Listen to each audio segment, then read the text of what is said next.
The beer industry in the United States is already dealing with the $350 million added tax related to the aluminum tariffs.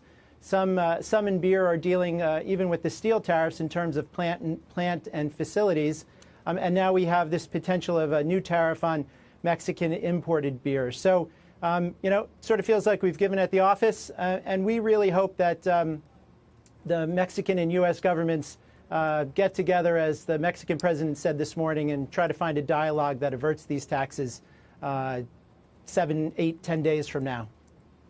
Jim, I would imagine that this is an industry which it won't end up hurting the consumer so much, because there are so many different brands out there. They can shift pretty easily to one of very many similar tasting beers. And in fact, it'll just fall much more on lower demand for the particular Mexican types of beers. Is that fair, or do you expect people to remain totally loyal to the one Mexican beer that is the only one they ever drink?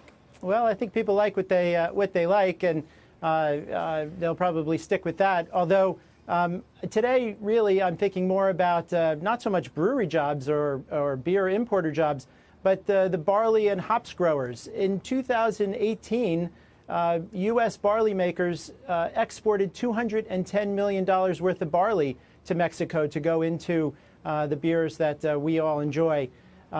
Same thing with hops growers. You've got trained companies and employees and truck drivers that are bringing the beer back from Mexico into the U.S. So the larger impact on American jobs, I think, is great. So finding a way to avoid these taxes and these tariffs on June 10th would be a great idea. And it sounds like that discussion is already starting. So that's a good thing.